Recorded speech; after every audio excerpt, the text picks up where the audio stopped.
देखिए, मैं पहले आपको ये बताना चाहूँगा कि ऑटिज़म क्या है। हम देखते हैं कि बहुत सारे बच्चे पैदा होते हैं और कई बच्चों के अंदर जैसे-जैसे उनका शारीरिक विकास होता है, उसी प्रकार मानसिक विकास भी होता है। और मानसिक विकास की प्रक्रिया का एक बड़ा महत्वपूर्ण पहलू बच्चों के अंदर ये है कि वो दूसरे लोगों से, अपने आस-पास के परिवार के लोगों से, दूसरे बच्चों से, समाज से और जो निर्जीव वातावरण होता है, उससे वो इंटरेक्शन करना सीखते हैं, कम्युनिकेशन करना सीखते हैं। और जो ऑटिज़म की जो समस्या होती है, उसमें बच्चों का विकास थोड़ा, पंजाबी भाषा में बोले तो, वखरा हो जाता है, डिफरेंट हो जाता है। और वो जिस प्रकार से अपने आस पास के जीवित और निर्जीव वातावरण को महसूस करते हैं, परसीव करते हैं और उस पे फिर रिस्पॉन्स देते हैं, वो डिफरेंट होता है, वो दूसरे बच्चों से भिन्न होता है। अक्सर ऐसे बच्चे जो हैं, उनकी बोली लेट आती है, स्पीच, फिर बोली अगर आ भी जाए तो भाषा बहुत अधिक विकसित नहीं होती।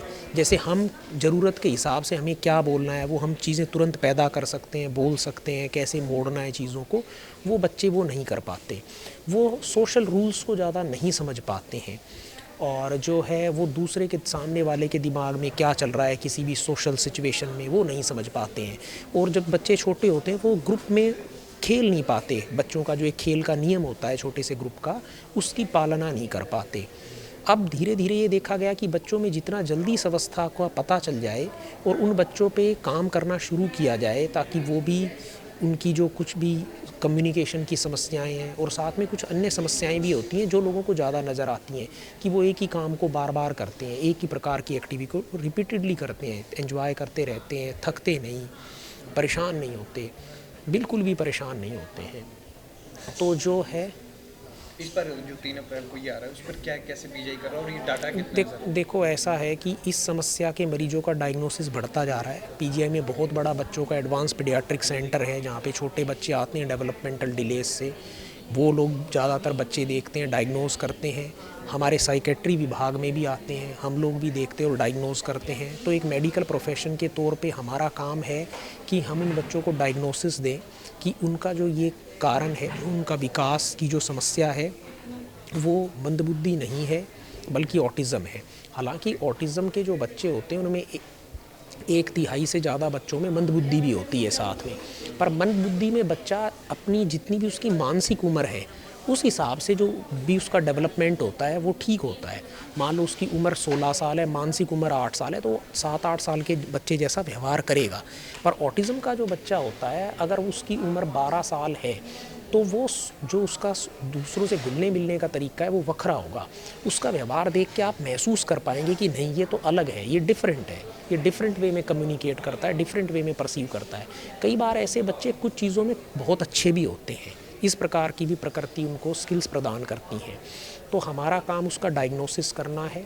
दूसरा, उनको बताना है कि इसके अंदर अगर कोई मेडिकल इलनेस ना हो, दौरा वगैरह या कोई और, जो बच्चों के डॉक्टर भी देखते हैं, अगर वो ना हो तो फिर इसका इलाज गोली दवाई से नहीं है। क्योंकि कई बार माँ बाप उसी की सर्च में रहते हैं कि कोई ऐसी गोली मिल जाएगी जिससे ऑटिज़म के बच्चे ठीक हो जाएंगे, पर ऐसी कोई जादुई गोली है नहीं। तो उसमें क्या चीज़ काम करती है, उसके अंदर जो स्पीच एंड लैंग्वेज के थेरेपिस्ट होते हैं, जैसे एक्सरसाइज के फिजियोथेरेपिस्ट होते हैं, वैसे ही स्पीच एंड लैंग्वेज के थेरेपिस्ट होते हैं। तो वो इन बच्चों के साथ काम करते हैं और माँ बाप को तरीके सिखाते हैं कि आप इनसे किस प्रकार इंटरेक्ट कीजिए कि इनकी भाषा और बोली आए, या उसके अतिरिक्त भी ये दूसरे क्या तरीके कम्युनिकेशन के इनको सिखा सकते हो अगर वो नहीं आ रही है। दूसरे होते हैं ऑक्यूपेशनल थेरेपिस्ट, जो कि इन बच्चों के काफ़ी सारे इश्यूज़ होते हैं जिनकी वजह से रिपीटेड एक्टिविटीज़ करते रहते हैं। ये कुछ जो हमारी पांचों जो सेंसेशंस हैं, ये जो ज्ञानेंद्री हैं, उनके लिए किसी चीज़ों में कम सेंसिटिव होते हैं, किसी में ज़्यादा सेंसिटिव होते हैं। तो शोर से परेशान हो जाना, लाइट से हो जाना, टच से परेशान हो जाना या एक्सेस हग करना, उन सब बिहेवियर्स के लिए ऑक्यूपेशनल थेरेपिस्ट का रोल है। साथ ही उनका रोल इसमें भी है, बिहेवियर थेरेपिस्ट और ऑक्यूपेशनल थेरेपिस्ट का, कि इन बच्चों को अपने योग्य बनने के लिए, पंजाबी में बोले तो अपने जोगा बनने के लिए, जो इनको चीज़ें सिखानी हैं कि भाई ये दूसरों पे निर्भर ना रहें, अपनी दैनिक दिनचर्या के लिए वो चीज़ें कैसे सिखानी है, उनमें भी जो बिहेवियर थेरेपिस्ट होते हैं और ऑक्यूपेशनल थेरेपिस्ट होते हैं वो काफ़ी मदद करते हैं। तो ये सब रल मिल के इलाज होता है। और आप रिसर्च यही कहती है कि ये इलाज का जो केंद्र बिंदु है वो माता पिता को बनाया जाए, उन्हें ट्रेन किया जाए और घर की मौजूदगी में ऐसा काम किया जाए।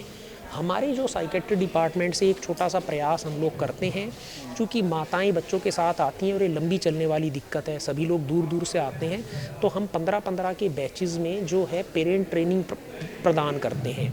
ऑनलाइन मम्मियों को फ़ोन पे बताते हैं कि भाई ये क्या समस्या है, क्या क्या किया जा सकता है, कैसे किस चीज़ को टैकल करा जा सकता है, ताकि उनकी एक शुरुआत हो सके।